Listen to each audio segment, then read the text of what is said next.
Praise be to the name of the Lord. கர்த்தராகிய இயேசு கிறிஸ்துவின் கிருபையோடு By the grace of our Lord Jesus Christ, பரிசுத்த ஆவியினுடைய பிரசன்னத்தோடும் with the presence of the Holy Spirit, உங்களை சந்திப்பதில் to meet you. நாங்கள் மிகுந்த மகிழ்ச்சி அடைகின்றோம். We are so glad today. அதே வண்ணமாக Like the same manner, உங்களோடும் with you, கர்த்தராகிய இயேசு கிறிஸ்துவின் கிருபையும் the grace of our Lord Jesus Christ, பரிசுத்த ஆவியினுடைய பிரசன்னமும் presence of the Holy Spirit, இருப்பதை உணர்ந்து கொண்டே இருங்கள். it is always with you. தேவன் நிச்சயம் உங்கள் வாழ்க்கையில் அற்புதம் செய்ய சித்தமுள்ளவராய் இருக்கிறார். Surely God will do wonders in your life. சத்தியத்தையும் அறிவீர்கள், சத்தியம் உங்களை விடுதலையாக்கும் என்று பார்க்கிறோம். Know the truth will set you free. நம் வாழ்க்கையில் எவ்வளவுக்கு எவ்வளவாக தேவனுடைய வார்த்தைகளை அறிகிறோமோ How much time we are spending to receive God's word, அவை நமக்கு விடுதலையை கொடுப்பது மாத்திரமல்ல, வெற்றியும் கொடுக்கும். that brings a liberty and a victory in our life. இந்த வேளையில் கூட நாம் தியானிக்கும்படியாக This time, let's meditate on God's word. லூக்கா சுவிசேஷம் 9ஆம் அதிகாரம் 23ஆம் வசனம். Luke chapter 9, verse 23. பின்பு அவர் எல்லோரையும் நோக்கி, ஒருவன் என் பின்னே வர விரும்பினால் அவன் தன்னைத்தான் வெறுத்து தன் சிலுவையை அனுதினமும் எடுத்துக்கொண்டு என்னை பின்பற்ற கடவன். And he said to them all, if any man will come after me, let him deny himself and take up his cross daily and follow me. தன் சிலுவையை அனுதினமும் எடுத்துக்கொண்டு என்னை பின்பற்ற கடவன். And take up his cross daily and follow me. இங்கே அருமையான ஒரு வார்த்தையை சொல்வதை பார்க்க முடியும். We can see here a beautiful word has been mentioned. இதை யார் சொன்னது என்று சொன்னால், Who said this word? ஆண்டவராகிய இயேசு கிறிஸ்து சொன்ன வார்த்தையாக இங்கே பார்க்க முடியும். We can able to see Lord Jesus Christ is saying these words. அனுதினமும் எடுத்துக்கொண்டு என்னை பின்பற்ற கடவன். And take up his cross daily and follow me. நம் வாழ்க்கையிலே இன்றைக்கு In our life today, இந்த நாட்களை பார்க்கும்போது we can able to see in these days, சிலுவை தியானம் என்று சொல்கிறோம். we are meditating on the cross. இந்த நாட்களிலே நாம் ஒரு 40 நாட்கள் அதை பின்பற்றும்படி சொல்லிக் கொண்டு வருகிறோம். For 40 days, we have been in a tradition to follow the cross. ஆனால் வேதத்தில் பார்க்கின்ற பொழுது, But when you look at the Bible, அனுதினமும் எடுத்துக்கொண்டு என்னை பின்பற்ற கடவன். and in the Bible it is said, and take up his cross daily and follow me. அனுதினமும் Daily. நாம் நாட்களை யோசிக்கின்றோம். We are thinking about days. அதை குறித்து வேதத்தில் ஆழமான விளக்கங்கள் கொடுக்கப்படவில்லை.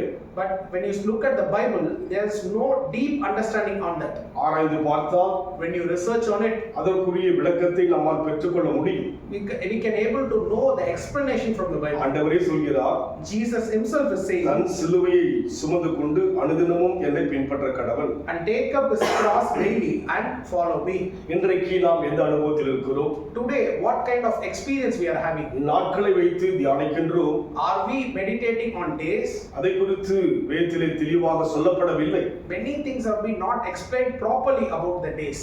நம் வாழ்க்கையிலே In our life, வேதம் என்ன சொல்கிறதோ what the Bible is saying, அதை செய்யவே நம் வாழ்க்கை ஒப்புக் கொடுக்க வேண்டும். we should obey God's word and surrender to God. அதை தேவன் விரும்புகின்றவராய் இருக்கிறார். That is what fills God's heart. ஏனென்றால் வானமும் பூமியும் ஒழிந்து போனாலும் Reason, the word of God, even the heaven and earth, அவருடைய வார்த்தைகள் ஒழிந்து போவதில்லை என்று சொல்லி பார்க்கிறோம். may disappear, but his word never fails. நாம் தேவனை கனப்படுத்துகிறோம் என்று சொன்னால், So we are honoring God's word means அவருடைய வார்த்தையை கனப்படுத்துவதுதான் தேவனை கனப்படுத்துவதற்கு அடையாளமாக இருக்கிறது. we are honoring God's word by only obeying to the Bible. ஆண்டவர் என்ன சொல்லுகிறார்? What God is saying, தன் சிலுவையை அனுதினமும் எடுத்துக்கொண்டு என்னை பின்பற்ற கடவன். and take up his cross daily and follow me. இது அருமையான ஒரு அனுபவம்.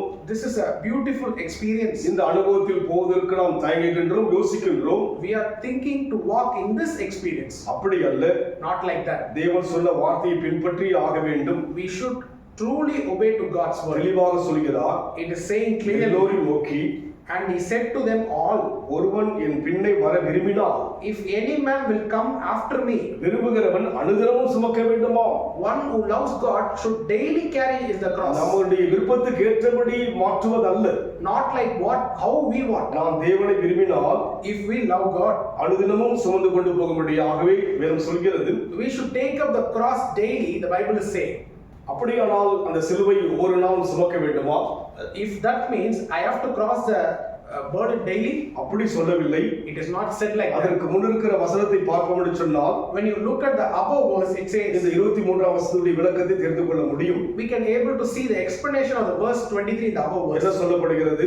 What it is saying, என்ன சொல்லுகிறார்? what it is saying. மேலும் மனுஷகுமாரன் பாடுகள் படவும் மூப்பரால் பிரதான ஆசாரியரால் வேதபாரகராலும் ஆகாதவர் என்று தள்ளப்படவும் கொல்லப்படவும் மூன்றாம் நாளிலே உயிர்த்தெழவும் வேண்டும் என்று சொன்னார். saying the Son of Man must suffer many things and be rejected of the elders and chief priests and scribes and be slain and be raised the third day. பாடுகள் பட He should suffer இரண்டாவதாக தள்ளப்படுகின்ற அனுபவங்கள், and he should be rejected மூன்றாவதாக கொல்லப்படுகின்ற வேதனை அனுபவங்கள். and he should be slain forever. இந்த அனுபவங்கள் தான் சிலுவைக்குரிய அனுபவங்கள். This kind of experience is a cross experience. அவர் சிலுவையில் சுமந்து எல்லாவற்றையும் முடித்து விட்டார். He has borne everything on the cross and did நாம் everything. சிலுவையை ஒரு நாள் சுமக்கும்படியாக சொல்லப்படவில்லை. We don't need to carry that cross daily, நம் வாழ்க்கையிலே அந்த அனுபவத்தில் செல்லும்படியாக but we should walk in that experience. என்ன அனுபவம்? What experience? ஆகாதவன் என்கிற அனுபவம், The one suffer experience, தள்ளப்படுகின்ற அனுபவம், rejected experience, மூன்றாவது வேதனைப்படுகிற அனுபவம். to go through several kinds of pain in our life. இந்த அனுபவங்கள் நம் வாழ்க்கையில் கடந்து வரும். When we go through that இதை experience, ஏற்றுக்கொண்டு போவதுதான் சிலுவையை சுமக்கின்ற அனுபவம். when we accept it is a cross carrying. இந்த அனுபவத்தில் செல்லும் பொழுது When we walk in that experience, எப்படி இயேசு கிறிஸ்து உயிர்த்தெழுந்தாரோ how Jesus resurrected on the third day, அதுபோல் நம் வாழ்க்கையிலே in the same manner in our life, உயிர்த்தெழுந்த வல்லமை மாத்திரமல்ல, not only the resurrected power, உயிர்த்தெழுந்த தேவனுடைய பிரதிபலிப்பை உலகத்துக்கு நாம் காண்பிக்க முடியும். we can able to show the resurrection glory to the world. அந்த அனுபவம் தான் தேவன் விரும்புகிற அனுபவம். That experience is what God wants from us. அந்த அனுபவம் என்ன? What is that experience? அனுதினமும் தேவனுடைய சிலுவையை சுமந்து செல்ல வேண்டும்.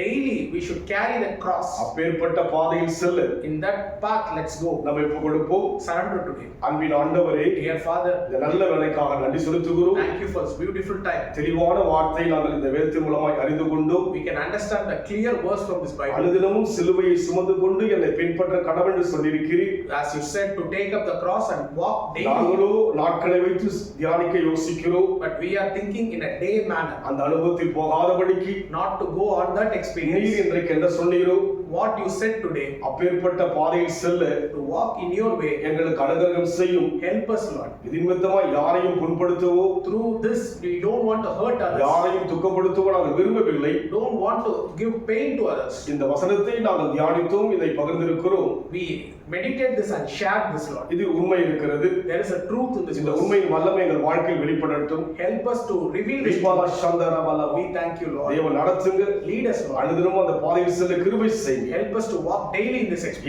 இயேசுவின் நாமத்தில் பிதாவே. In Jesus' name we pray. கர்த்தர் உங்களை ஆசீர்வதிப்பாராக. God